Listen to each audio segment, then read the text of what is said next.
शरद जी से तो हुई कि ये जो टैक्स स्लैब में जो परिवर्तन किया और अब लग रहा है कि ओल्ड टैक्स रेजिम शायद थोड़े वक्त की ही मेहमान है, या आगे जो भी हो, खैर कह नहीं सकते, लेकिन नए वाले में जो परिवर्तन किए हैं, अच्छी बात है कि आपने राहत वगैरह दी है। लेकिन जो ओल्ड से हमें एक रहता था कि लोग म्यूचुअल फंड में पैसा लगाते थे या टैक्स सेविंग करते थे, इंश्योरेंस लेते थे, लोन भी लेने के लिए इनकरेज होते थे, खासतौर पे होम लोन वगैरह, वो प्रैक्टिस कोई खराब प्रैक्टिस तो नहीं थी। लेकिन क्या चाहती है सरकार इसके जरिए? देखिए, मेरे हिसाब से तो वो प्रैक्टिस खराब प्रैक्टिस थी। अच्छा, क्योंकि अगर आप इंडिया की हाउस होल्ड सेविंग्स देखें तो 426 लाख करोड़ है फाइनेंशियल सेविंग्स। उसकी अगर आप रिटर्न देखेंगे और लास्ट 10 साल की अंदाजन रिटर्न निकालेंगे तो जितनी इन्फ्लेशन है ना उतनी रिटर्न है, 6.7%। उसमें इंश्योरेंस में 66 लाख करोड़ लगे हुए हैं। इंश्योरेंस की हमने 30,000 पॉलिसी की IRR कंप्यूट की, 4% 5% के बीच में आई। तो आपने फिस्कल डेफिसिट देश का फंड करने के लिए लोगों को डेट इन्वेस्टमेंट्स में पुश किया, इंडियंस को। तो मेरे हिसाब से उनको अगर कैपिटल हाथ में दिया जाए तो उनकी जो रिटर्न्स की जो पोटेंशियल है, स्पेशली यंगर जनरेशन की, जिन्होंने डीमैट अकाउंट, कल जैसे हम बात कर रहे थे 10-15 करोड़ डीमैट अकाउंट खुल गए, तो उनकी जो झुकाव है डेट की तरफ नहीं है, इक्विटी की तरफ है। सेक्शन 80C में एक ही इक्विटी इंस्ट्रूमेंट था, वो था ELSS, और बाकी सब जैसे कल शरद सर लाइटर नोट पे कह रहे थे एक कमरे में भी, छोटे से कमरे में 20-25 इंस्ट्रूमेंट डाल दिए आपने, तो उसमें डेट इंस्ट्रूमेंट ज्यादा थे। तो giving the freedom for a choice to a young investor will result in better return. लेकिन इसमें एक चीज है, वहां पर इंसेंटिवाइज होता था, आप जो भी सेव करते थे वो अलग बात है कि रिटर्न कितना आ रहा था, लेकिन यहाँ तो ये ओपन है, वो इक्विटी में डालेगा या कहीं और खर्च कर देगा, ये कैसे हम अंदाजा लगाएंगे? इंसेंटिव तो मिल रहा है सर। देखो, 15 लाख की पगार इंडिया में पर कैपिटा इनकम से 7 गुना ज्यादा हो गई। उस पे आपको टैक्स लगता है 9.2% का। अब 15 लाख रुपए अगर आप कैलकुलेट करके टैक्स देखें स्टैंडर्ड डिडक्शन के बाद, 9.2% की टैक्स मिल रही है और आपको फिर बाकी हाथ में पैसा मिल रहा है। अब उसकी प्रूडेंस इतनी होगी कि वो पूरे उड़ा देगा वेस्टर्न वर्ल्ड की तरह, वो अलग चीज है। But I think you are getting an incentive in the new tax regime, paper कागज फाइल करे बगैर, इन्वेस्टमेंट करे बगैर।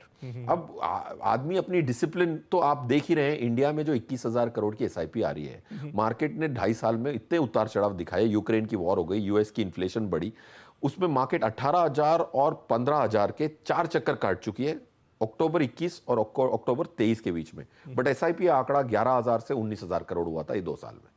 तो इंसान डिसिप्लिन के आधार पे कैपिटल मार्केट पे आ रहा है, लालसा के आधार पे नहीं आ रहा है। लास्ट 6-8 महीने मार्केट ने इतना अच्छा किया कि हमें लगता है कि सिर्फ लालच से पैसा आ रहा है। तो आप ये कैसे एक्सप्लेन करेंगे? अक्टूबर 21 और अक्टूबर 23 में तो निफ्टी कहीं नहीं गई, 18,500 और 11,000 बिकेम 19,000 करोड़। सो इस बार एजुकेशन से, आपके चैनल के माध्यम से बहुत सारे मीडिया ने एजुकेट किया, इन्वेस्टर एजुकेशन प्रोग्राम से लोग आ रहे हैं। तो आई पर्सनली थिंक लोग के हाथ में पैसा देना इतनी बुरी बात नहीं है कि वो उड़ा देंगे, खर्च कर देंगे। राइट, नहीं, ये आपने बहुत अच्छा एक्सप्लेन किया। लेकिन एक पर्सपेक्टिव क्विकली सर, क्योंकि समय तो मेरा समाप्त हो गया, कोहली साहब आपका भी 1-1.5 मिनट के अंदर, कि क्या हम उम्मीद करें कि जो एक्स्ट्रा मनी आ रही थी कि आप उसमें से थोड़ा बहुत खर्चिए, क्योंकि उसके लिए भी आपको मिल ही रहा है। रियल एस्टेट चाहता है वो पैसा उनके यहाँ आ जाए, म्यूचुअल फंड चाहता है कि वो इधर इन्वेस्ट करें, इक्विटी मार्केट में जाए, व्हाटएवर, या फिर उनको कुछ और करना है, लेकिन वो हम इंश्योर कैसे करेंगे? देखिए, फिरोज ने अच्छी बात करी। थोड़ा सा मैं यहाँ से डिफर करूंगा, क्योंकि लाखों के हिसाब से रिटायर्ड लोग हैं जिनका वो जो सेविंग की थी जवानी में, वो आज उनकी बुढ़ापे की लाठी बनी हुई है। LSC में किया था, PPF में किया था आज। और दूसरा इसका पर्सपेक्टिव ये है, जब आप इन्वेस्ट करके बचाते थे 80C में, तो 30% तो आपका टैक्स बचता था जिस स्लैब में होते थे, और 6-60% उसका रिटर्न आता था। हम तो इसको 36-37% कहते थे पहले ईयर में जब आप इन्वेस्ट कर रहे हैं। तो मुझे लगता था कि सेविंग एक अच्छी आदत है। हमें, फिरोज से माफी मांगते हुए मैं ये कहना चाहूंगा, हमें हर चीज को इक्विटी के लेंस से नहीं देखना चाहिए।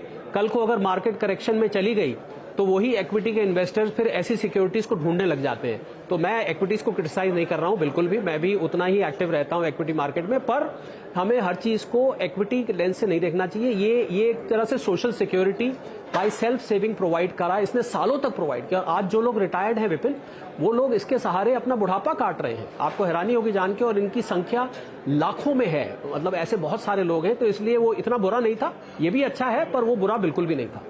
चलिए, यही है खासियत कि हम बैठ के चर्चा कर रहे हैं और यहाँ पर हर चीज के कई पहलू हैं। एक पहलू फिरोज साहब ने दिया और एक पहलू शरद जी ने दिया। अब ये आपका अपना विवेक है, ये आपकी अपनी समझ है कि आप किस चीज को कैसे यूटिलाइज करते हैं, कैसे समझते हैं।